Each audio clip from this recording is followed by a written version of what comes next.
Okay, it's always great having Ohad here. Ohad has actually been at TTI, I think, before all of you here. Except you. Except all of you. I think the first time we visited was still in the previous residence for TTIC, all in the first building. Maybe when you just moved. Oh, we already okay. So Ohad was a visiting student here, and then visited throughout the years, and is now faculty at the Weizmann and in University of Toronto, and was been done. I'm not going to start even talking about all the stuff that Ohad done, but if you here probably know about much of it. But will tell us today about relating multi-index models and AI Slop. I'm actually curious to see this connection. We'll be here throughout the day also. Thanks. Yeah, I have to admit that I won't show you a connection between AI Slop and multi-index. Well, okay, the issue is that this talk will actually be composed of two mini talks, which are not really directly related. That's why the title is kind of a list of keywords. So it's going to be based on two papers. Joint are with my students, both my student Daniel Barzilai, and feel free to stop me at any time if you have any question whatsoever. So as I said, these are basically two mini talks, but if I am forced to find something in common with these two, is that I would argue that they kind of combine very recent and very classical elements in learning theory or even statistics. So the first part is going to be about this very interesting issue of model collapse due to AI slop, and I'll explain in a minute what I mean by that. So AI slop is this very recent and fetish thing, but as we'll see, this is actually related to very classical things in statistics, going back to Kramer and asymptotic analysis of maximum likelihood estimation. And the second part of the talk, we'll switch gears and talk about gradient-based methods, the kind that we use for training neural networks, and when and why they can fail, at least in some cases, specifically in the context of single multi-index models. And there again, we'll see some connections to some very classical topics in learning theory, such as statistical queries. Okay, so starting with AI slop, I guess all of you heard about and probably also seen this term. So, it's all of this synthetically generated data or images that are currently flooding the internet. And this raises a whole bunch of, interesting questions, societal questions, and so on. But today I'm going to focus about a more technical issue, which is the following. So let's look at what's the basic pipeline that we use in order to do machine learning on large-scale data and the way that we train large language models. So the standard pipeline is that we have a lot of data that we're scraping off the internet, which was, or at least used to be, generated mostly by humans in one way or the other. And then we feed that into a learning algorithm, and that results in our large language model or machine learning system and so on. However, the scale at which we have the synthetic data is getting so large that this starts to interfere with this pipeline. So nowadays, if you just scrape data off the internet and use it to train large language models, you're basically guaranteed to have at least some of this data being synthetically generated, and synthetically generated by other large language models that people trained on. So this creates this basically feedback loop where you train these models generate a ton of data, which then goes back into feeding your own training data for future models. And this is a real phenomenon. So this has already been well documented that many data sets already contain a lot of synthetic samples. And one can raise this question of how does this affect our machine learning performance? So in particular, there have been a bunch of papers in recent years which raise this issue of potential model collapse, that as time will go on, the performance of our large language models might degrade because our training data gets more and more contaminated by synthetic data. And at least in some cases, the argument was that this would eventually cause some kind of critical degradation in performance, and we won't be able to just rely on data scraped off the internet, and that, of course, can cause big problems. And people also showed, it did various experiments showing how this can indeed happens in the context of images, that, if you train your large language model based on data generated by large language models and you iterate over that, then as you might expect, you start to get these artifacts which get accentuated over time because kind of the model loses track of how, say, real faces look like. And there have been many works on that, and actually there wasn't any clear consensus regarding the severity. I mean, will our machine learning pipelines of the future break down or not? And it turns out that it depends a lot on what setting you're talking about precisely. I should also say that most of this work so far was more empirical than theoretical. So, people tried experiments in various data sets, and some of them they showed there is a model collapse, some there isn't. But again, it depends a lot on your model. So if we try to understand this theoretically, and I'm going to focus about unsupervised learning in this talk. Okay, so maybe the most canonical model to understand unsupervised generative learning is in the context of maximum likelihood estimation. So we're assuming we have some family of distributions, which capture the distributions that your large language model is capable of generating. We assume that we have some ground truth. Okay, so there is some underlying real-world distribution of natural images, and we have data that is generated from that ground truth, real-world images, and then we assume that iteratively we use the available data that we have to generate to learn basically a distribution. So it's captured by this theta t.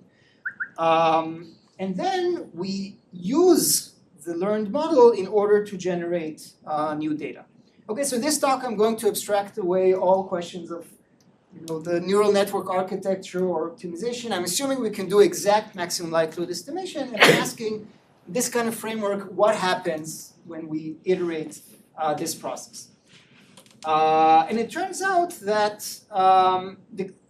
again, it's very important to define how exactly the data is generated. So the original papers on model collapse talked about data replacement, which is like the figure on the left here. So you have the original data, you train the model, and in the next iteration, you use just synthetically generated data in order to train your next model, and so on.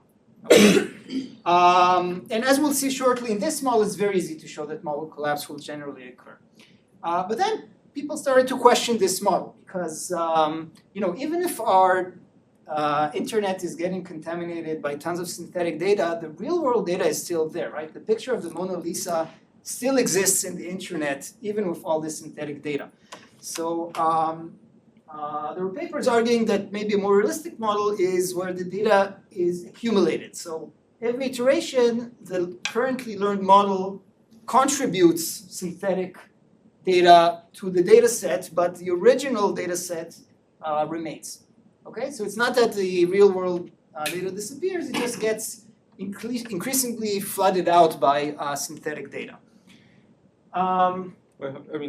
Yes. How should we think of the relative sizes of these? When you say so for simplicity, just assume that they're the same each time. But you can play around with it. Okay, so as I mentioned, if there is complete data replacement each iteration, it's very easy to show that model collapse will occur. Already, say, if you just try to estimate univariate Gaussian. Suppose that your parameters are just the mean and the variance of a univariate Gaussian, and each time you get n IID samples from the currently learned model, and it's always the same number n. So if you do maximum likelihood estimation, it's very well known that the MLE of the variance is a little bit biased because it's just the sample variance, which in expectation is the real variance, but with this small shrinkage factor, 1 minus 1 over n. But now if you just iterate it over and over, then this, you multiply by y minus 1 over n, and this goes down to 0. So you started with, say, data coming from a standard Gaussian, but your estimated variances will go exponentially fast to 0.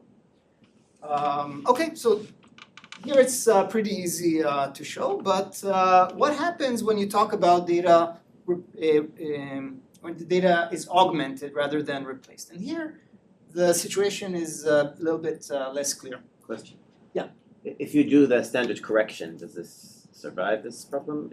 Yes, but we're talking about plain MLE. So that's also arguably what you do when you actually train these neural networks. You just try to minimize cross entropy. You don't usually do like some smart statistical bias correction procedures. Also, it's kind of hard to do when you talk about general neural networks, right? This is a very simple setup, Right. but in general, if you just do MLE, then. But I guess like, does it open the door that the correction is kind of like, does it leave the door open that a correction could be?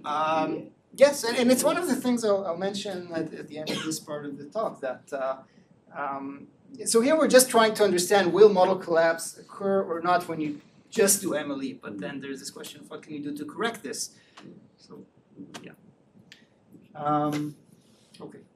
I have to say, by the way, that this work was kind of fun for us because you end up playing with these very simple univariate distributions, and you have a very good motivation to argue that this is of crucial societal importance. So that was a fun aspect of this. Okay, but now I want to talk about the data augmentation model, where each time I'm assuming that I augment my existing training data by NIID samples from the current model. And here it's much less clear. Maybe before our work, there was like one notable theoretical paper by Dave Donahoe and a student of his, which showed that there is not model collapse, but they looked at a kind of a specific setting. So they considered a situation where your distribution comes from an exponential family, which is a type of, it's like a family of distributions which statisticians like because it's very easy to work with, but no neural network, no realistic neural network, for example, is an exponential family. And also they looked at a situation where your number of iterations is fixed and asymptotically as your sample size goes to infinity. So that's an interesting and important setting, but it left open, for example, the opposite setting where n and t, well, for example, first of all, what happens when the n and t are non-asymptotic, and also what happens when t increases while n is fixed, which is exactly this regime where your data is flooded over time by more and more synthetic data, and for that you need to take t to go to infinity, not necessarily n. Yes. But even in your, this doesn't even answer. So your case was an exponential family, but yeah, even in your simple case, if t and n go together, then there's no model collapse, no severe model collapse at least. When data is augmented, when you do Gaussian. No, even without data augmentation. Okay. Like I feel like a bit of a bait and switch here because in your simple model collapse that you showed us with no data augmentation, if t and n scale together proportionally, if you have proportional scaling of t and n, you don't have model collapse. Right. Okay, it depends what regime you're talking about. But okay, I think we both will agree that the non-asymptotic n and t regime is interesting here, and not just the regime of t fixed n goes to infinity. Sure. Okay. Yeah. And also, what happens to more general distributions, neural networks, and so on. It just seems orthogonal from this question of augmenting versus replacing.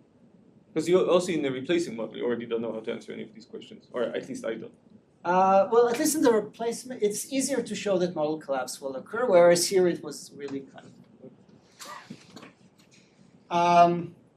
Okay, so kind of in a nutshell, what we did was to try and analyze this in a rigorous setting for data accumulation. On a very high level, what we can show is that on one hand, even for generic distribution families, if they're nice in a certain way, then you don't get model collapse, even if T is huge. And you get this in a non-asymptotic way. On the other hand, there are cases where model collapse occurs, even with data accumulation, but they are pretty artificial counterexamples. So actually, there are very big gaps right now between kind of our positive and negative results, and there are many follow-up open questions that I'll talk about. So starting with the positive results. So first of all, in which kind of setting do we need to look at? So this whole question of model collapse is only interesting in a situation where MLE works well to begin with on real-world data, right? Even if on real-world data MLE doesn't work, then obviously you retrain on more synthetic data, things will just be worse. So to begin with, we want to limit ourselves to setting where MLE is consistent on real data. And there are very well-studied conditions for when MLE is consistent or even asymptotically normal and so on. So the question is whether model collapse can be avoided under these kinds of conditions. So you can look at these pretty classical conditions for when MLE would be consistent. So you need various regularity assumptions. Also, at least with the classical analysis, you do need some kind of smoothness. So like your log likelihood is smooth in some sense, efficiently differentiable. It's some kind of non-degeneracy assumption that eventually there is some unique ground truth theta star that is identifiable. Sometimes it's condition for that is like assuming that what's called the Fisher information matrix is non-degenerate.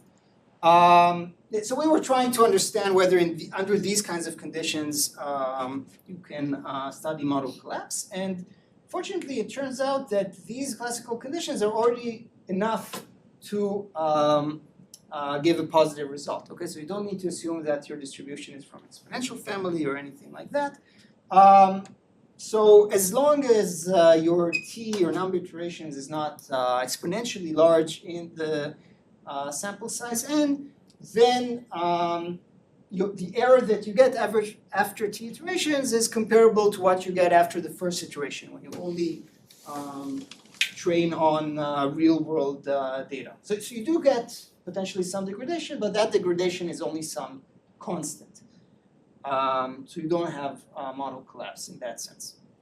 I won't go into the proof details, but it's actually surprisingly reminiscent of how, on face of it, there's no reason why it should be related, but it's actually surprisingly similar to how the classical analysis of asymptotic normality for MLE works. It's basically a lot of kind of Taylor approximation and you like Taylor expand the loss, and you use this assumption that each time you return the MLE, which is a stationary point with respect to all the data that you got so far, and do some algebraic manipulations. And overall, you end up with some kind of martingale where the variance keeps, where kind of the overall variance is bounded. So your overall drift away from what you would get with only the ground truth data is bounded. Okay, so most of the assumptions are really very mild. The one I'm least happy about is the smoothness assumption. You need to assume that the log likelihood is 3 times differentiable, and at least for neural networks, it doesn't really hold if you use, max or ReLU or these non-differentiable operators. But the others are really very mild. So a very natural question is whether we can relax this. Can you show something even if your log likelihood is not 3 times differentiable? But it turned out that even if you try to remove all of the assumptions, here's even more basic questions. Do we need any assumptions at all to show that model collapse does not occur in the data augmentation setting. So, can we show some counterexample that, without any assumptions, then you will get model collapse? And that was actually surprisingly hard to find. We ended up doing just like experiments on all of kind of the standard distributions, in standard toolboxes, and we kept getting no model collapse. So, like, you get some initial degradation. This is like the number of iterations. You get some degradation, but it levels off pretty rapidly. So eventually we did come up with counterexamples showing that model collapse can still occur. But as I mentioned earlier, they are very artificial. And we don't know if there is a natural example of probability distributions for which you would get model collapse.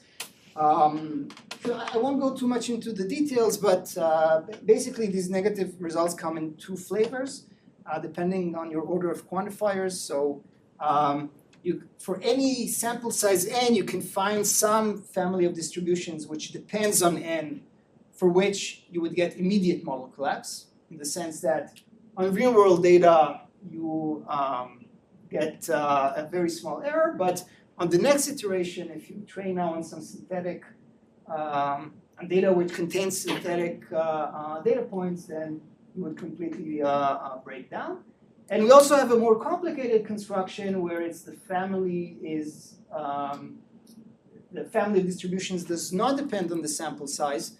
And then it's not immediate model collapse, but it's near immediate in the sense that it can happen after a number of iterations, which is can be arbitrarily small in a sense.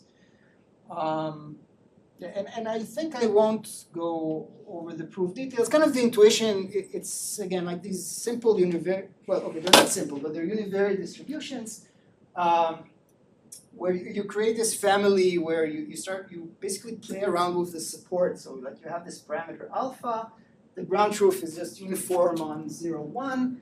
The maximum likelihood estimate, though, makes your alpha a little bit larger than 0. Okay, so it like estimates something with support between 0 and 1 minus alpha. But then this is tied. If alpha is not 0, then your probability distribution contains another high density region somewhere else. So on the original data, which is just uniform 0, 1, you're fine. But now you create synthetic data points, then some of them will come from this other region, and that messes things up. And then you can chain it in a certain way to get something which does not depend on the sample size. Anyway, that's kind of the main ideas. And as I mentioned, it was a fun topic to work on, and there are a ton of open questions here. So first of all, there still isn't a lot of theory about this topic. So first of all, try to narrow the gap between positive and negative results. So we know that if your log likelihood is 3 times continuously differentiable, there is no model collapse. If you're not willing to assume anything, there will be model collapse. But what's happening in between? Yes? So in your second result, what was exactly the order of quantifier? Could you just... Yes.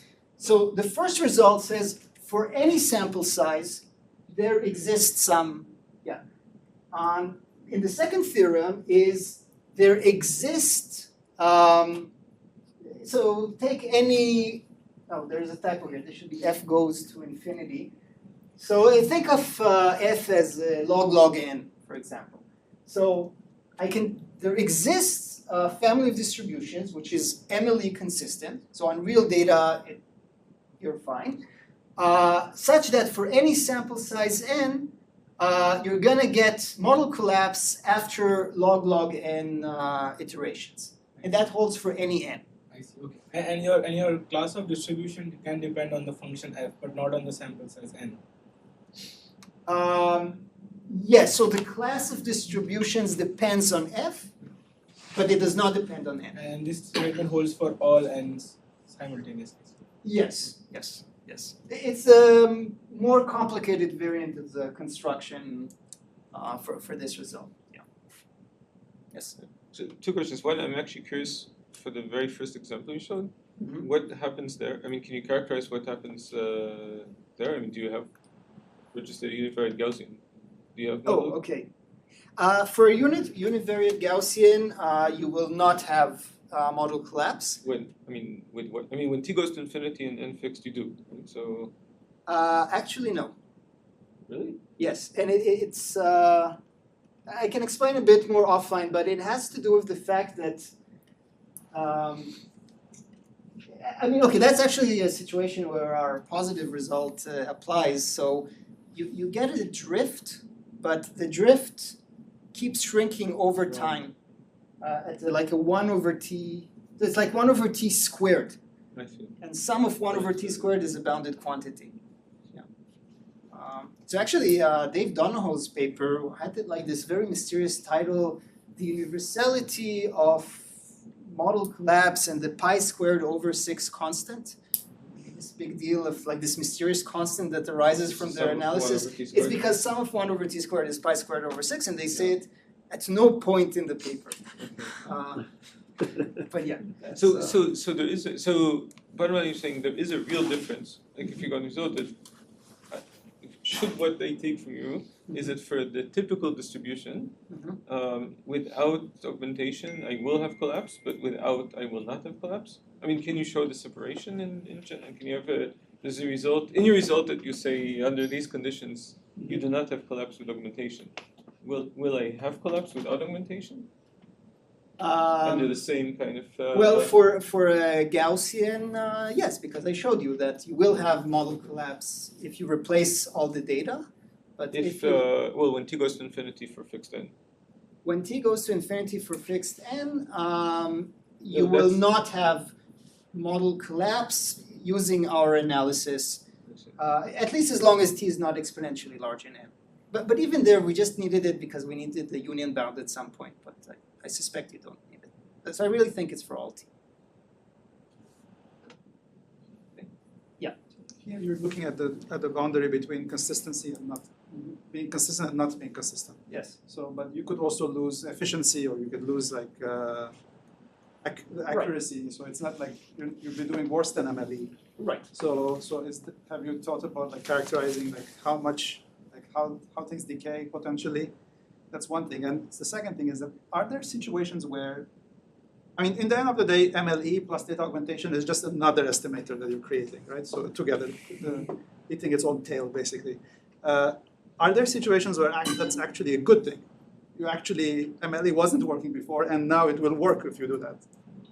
No, I agree. I mean, so we have some experts here in positive distribution shift, and maybe there are situations where using synthetic data would help you here. So this field is still at the stage of understanding, of like mitigating harm, or understanding whether you can mitigate the harm. And regarding the efficiency, so yeah, it depends on the settings. So in many of these settings, you do get some kind of degradation, which is some constant, which you could argue scales like pi squared over 6 because of this sum of 1 over t squared.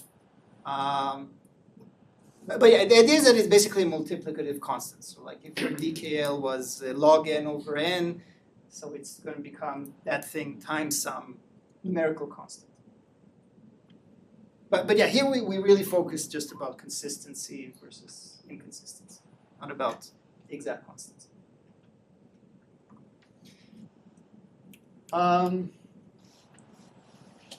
Okay, so so there's this issue of the gap between the positive and negative results. You can also play with these models, with this model in all kinds of ways. For example, here we focus on just one MLE process at a time, but in practice, there are all kinds of large language models trained concurrently. So, what if more than one model is involved in this process? How does it affect things? What happens if you take optimization into account? You don't do exact MLE, but approximate MLE. You can talk about other models of how your data is contaminated. And finally, how do you actively avoid it? Like not just will you have or will you not have model collapse, but can you filter it somehow. So of course, if you had the perfect filter for synthetically generated images, that would be fine. But the whole point here is that we don't currently have such a filter, and it's unlikely we'll have a filter. But does that mean we cannot do anything, or maybe what happens if you have like a partial filter? You know, you can filter some of the data, but not all of it. I think these are all kind of interesting questions. Any further questions about this before I move on to the next part of the talk? Yes. So there is this idea where some of the synthetic data is not from your own model, but from somebody else's model. Right. And in that case, there may be some. I'm wondering whether there could be an extension to this where you have an output from MLE but trained on different data being incorporated in. Yeah. And that could be beneficial actually because it's not what it's still covering something you don't have in your original data.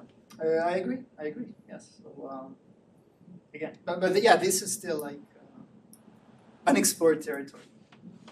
So by the way, when I thought about this question, I thought of exactly these kind of situations because generally what people do is like, okay, so it's pretty, okay, with watermarking you can detect your own generation. So if that is harmful, that is like, probably you can like filter them out directly. But it is the other type of situation where actually the data is coming from somebody else's model.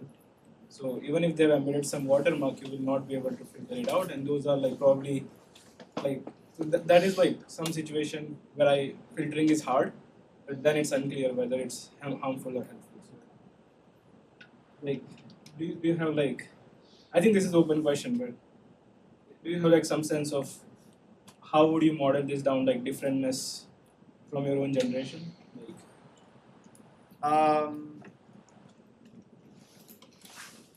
Yeah, I think there are all kinds of ways you can model it. Yeah, could be that like here that exactly how you model it also leads to different answers. Ask one more thing. Yes.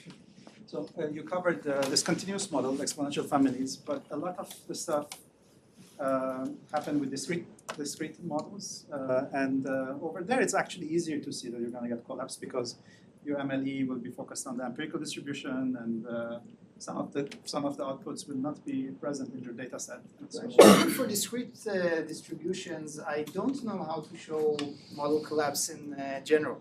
So again, we only have these very weird synthetic constructions, but we played around also with. Our initial guess was that you make some kind of you look at some distribution that is non-smooth, then you're going to get collapse eventually, and it didn't happen, and we don't know why. So if you have a simple example with a discrete distribution, I'd love to know. So I'm actually curious. So if you just have like a mixture of Gaussians, Yes. mixtures of anything, right? Yes. Then every time you have some probability of missing out some components. But if you're continuing sampling a finite number of points infinitely many times, then at some point you're going to miss a component. But you're talking about some. You're making an assumption that you look at a mixture of Gaussians where Mixture of the anything. weight somehow depends on n. So you're like using the fact that Even uniform weights. okay, but many Gaussians. It's constant number, doesn't matter. Okay. Right? I have some probability of missing some out. Yeah, but it'll so get contingent. vanishingly small. So Okay, anyway, we'll talk about this later. I think this is maybe going for it's related, to the discrete case, yeah. I think augmentation okay, we can is- talk about yeah, more, let's but talk about again, that. it's surprisingly hard to come up with. I think example that will augmentation actually makes work. it, Okay, when you continue on because Okay. you How much more time do we have? 20 minutes. 20 minutes. Okay. You have to Okay. 1 over So t squared and I'll. you'll be fine. Okay. So I'll move on to the next part, which is about something a little bit different, which is whether we really understand when and why gradient-based learning will fail. And as I mentioned, this will be related to statistical queries, which is this classical model for learning, and maybe even so Vitaly Feldman is not here, so allow myself a small rant about statistical queries. It's being recorded, so. But I could choose whether it's for internal use or upload it to YouTube. So I covered myself on that angle. So the motivating question here, we have all these amazing empirical successes with training neural networks, gradient-based methods. So, can we use this architecture and training algorithm to basically solve any learning problem? And of course, the answer is no, even if you don't have, statistical issues, sample size, and so on, because, we have these examples of learning problems which boil down to computationally hard problems or even cryptographically hard problems. But this is not a very fine-grained answer because these are problems that are hard probably with any algorithm that you're going to throw on it. So a more fine-grained question is, are there situations where we don't succeed in learning, but it has to do with the specific learning algorithms that we use? Say gradient-based methods, and that's interesting conceptually, and also because maybe it can give a hint of what other algorithms might work better. So when do we have these kinds of gradient descent specific kind of hardness? So maybe the most classical example, so this is not a new question, maybe the most classical example is learning parity functions over the Boolean hypercube. Okay, so you're given examples composed of x, which are uniform in the Boolean hypercube, and the label is basically the sum over some subset of the features modulo 2. And this is easily solved, so it's not a computationally hard problem.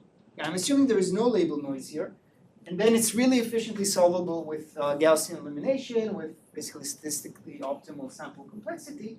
But this is an example where I guarantee you try any kind of reasonable neural network architecture with standard gradient methods, it doesn't succeed to learn parities once the dimension is even moderately large.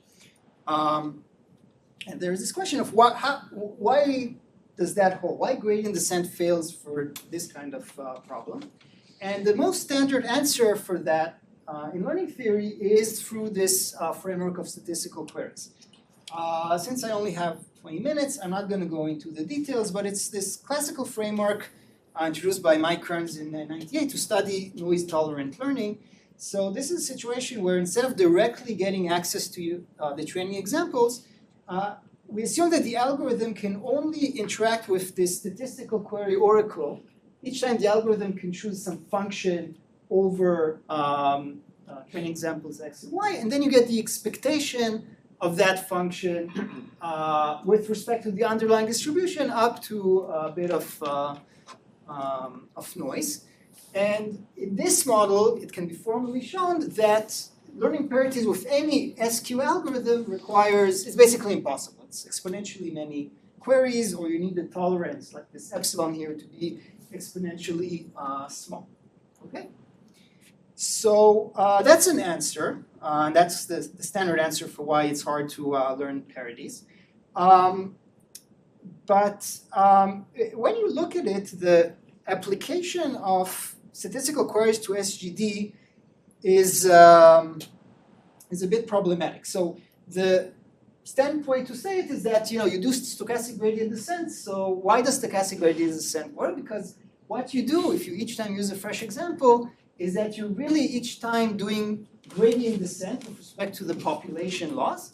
And then you have the noise, which has to do with the fact that you're just using one example at a time as opposed to directly accessing the population loss. So it looks very similar to statistical queries. You get an expectation plus some noise. And then you can apply it for arguing why SGD doesn't succeed on parities, also on other kind of problems like single index models that we'll return to a little bit later.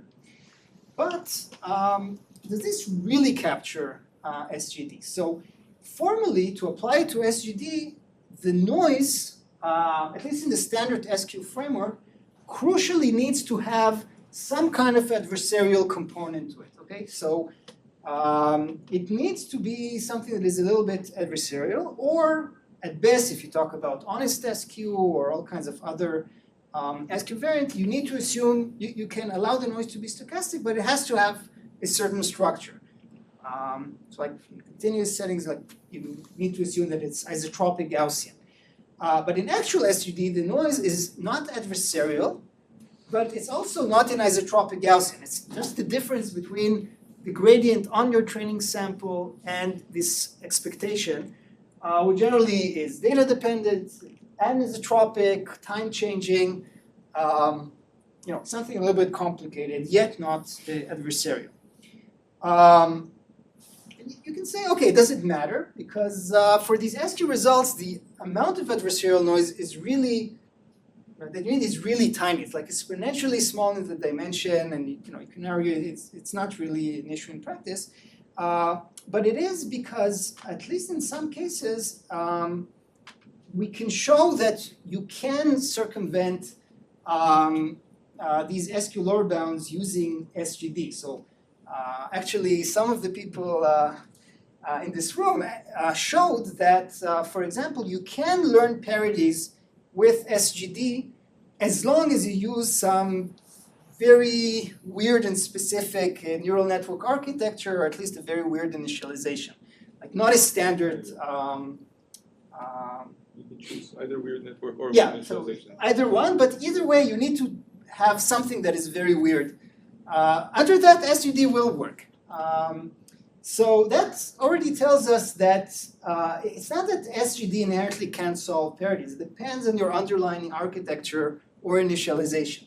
And also, once we started digging into the literature, we saw various other examples where SQ lower bounds actually mispredict how well SGD performs in the context of matrix mean estimation or PCA and a bunch of other problems.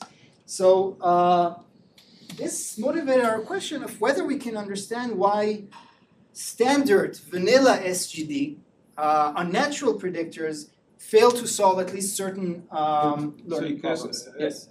This last comment you made of it. So Yes. here the gaps. So you're saying that SQ mispredicts how PCA will behave, or mispredicts SGD. how SGD on just standard reasonable step size With the SGD. reasonable, yeah. Like for mean estimation, it's even simpler. It's just like how well the empirical average performs with respect to certain matrix norms. But yeah, you can phrase it as well as SGD. So.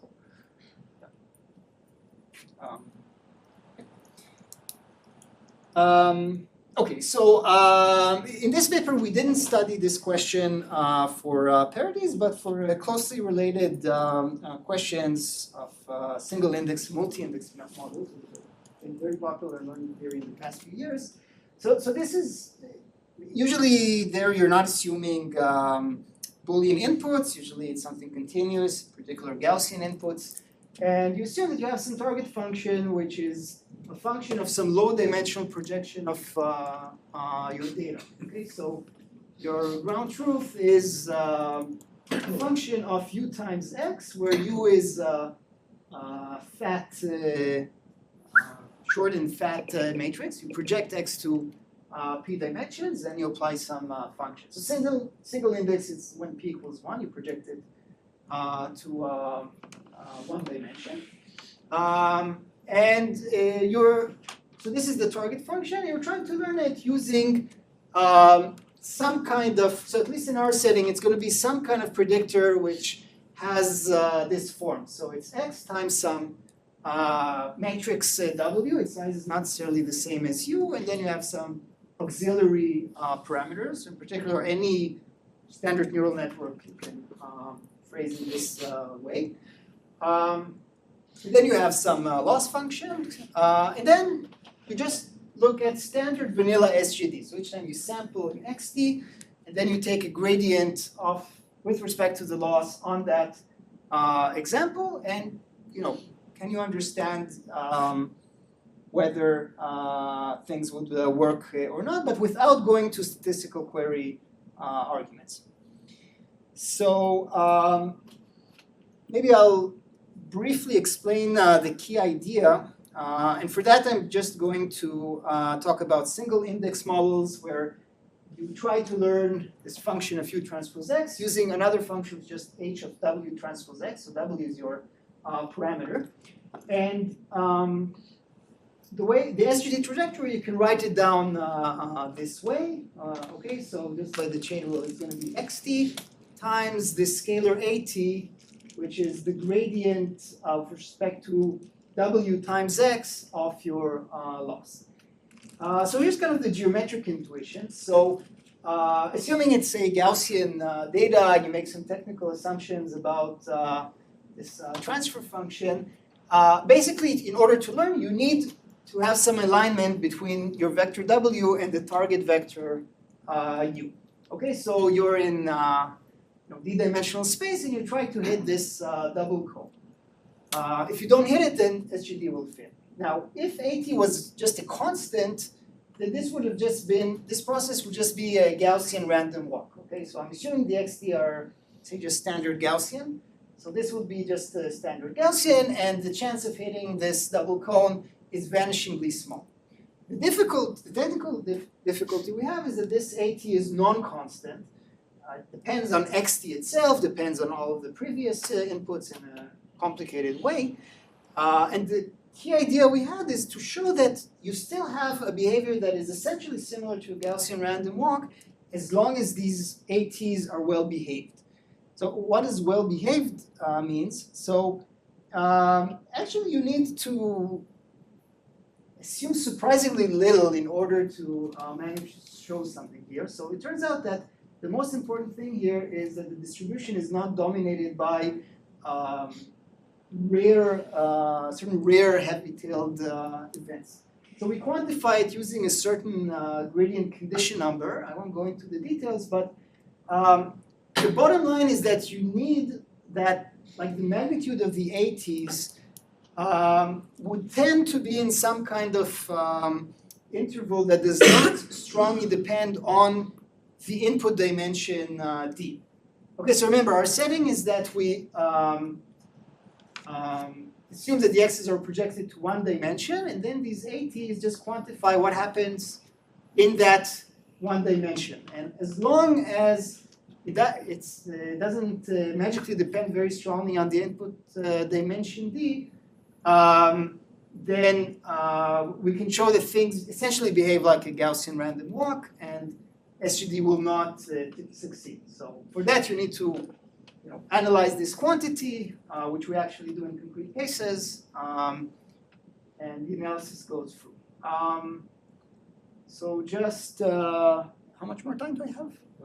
10 minutes, no, less, 5 minutes. 5 minutes, okay. Okay, so I'll go very briefly over the applications. So maybe the simplest one is periodic functions, which is like the Gaussian continuous analog of parodies. So we assume that you do U transpose X, and then you apply some periodic functions such as sine. It's hard basically for the same reasons as that parodies is hard, at least in practice, shown hard with SQ-based arguments. We're able to show that this is also hard with actual standard SGD, at least for shallow neural networks. But you can also analyze things more generally. So there's been a lot of literature about how you can analyze general single index models using the so-called information exponent, which captures the behavior of your target function. And this was shown to be tight using SQ-based lower bounds, or for things which are not really standard Gaussian. We were able to do that for a standard Gaussian and get similar results. Also more generally, for multi-index models, we can get the same things. So again, the idea of these results is that to try and understand why, or what is the complexity with standard SGD without going through SQ-based arguments using this analysis. Okay, so to summarize, this allows us to show limitations of standard SGD, at least for single and multi-index models, depending on this kind of gradient condition number that you need to analyze. And here again, there are all kinds of open questions. So one is that we would have loved to be able to apply this for parities, which is the classical example hard problem that so far we can show it's hard only based on SQ arguments. Basically, this framework fails because it's based on this alignment, that you need to argue that you need the W to align with U. It's true in the Gaussian world. In the Boolean world, it's not the case actually. But we're still hopeful that the ideas can be used for parodies as well. Our results are mostly for shallow neural networks. You can also in principle apply it for deep networks, but analyzing these gradient condition numbers gets more complicated. And a more general question is that, okay, we can show something for standard SGD, but it's kind of architecture specific. Like for specific architecture, you need to analyze this condition number. It's still not as convenient as the standard SQ framework, which really didn't need to assume anything about the architecture. And it would be great to have something which is which is as general or close to being as general. And also being able to generalize it to, so this is actually something that we're currently working on, generalizing to not just plain SGD, but for other algorithms as well. So I'll stop here and take questions. Thanks.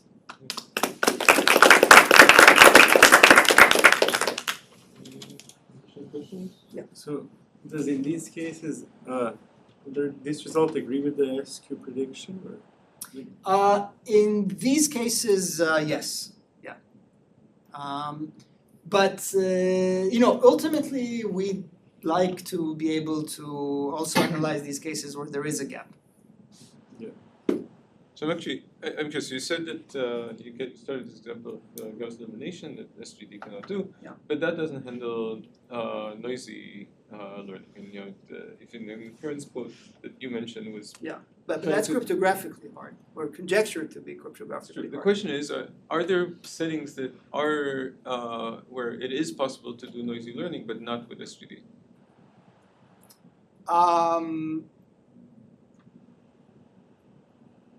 So for SQ you have gaps, right? I mean, so as you pointed out, there are gaps actually for SQ. Right. But what about for SGD? Or is it the case that, I mean, this is mathematically not even, I can't even phrase it in a way that would be true, but roughly speaking, that whenever you can learn in a noisy setting, you can do it with SGD. Yeah, for the cases where there are gaps, Just clarify, it's where SGD does. Well, okay, so for some of these problems with there are gaps like these PCA and stuff, sometimes you have these spectral algorithms. Oh, but there you also you can't tolerate noise. Or at least, but maybe it depends what kind of noise you're willing to. You can tell it extremely small noise. Not noise. No, but also like the structure of the noise. No, but yeah, that's a good question.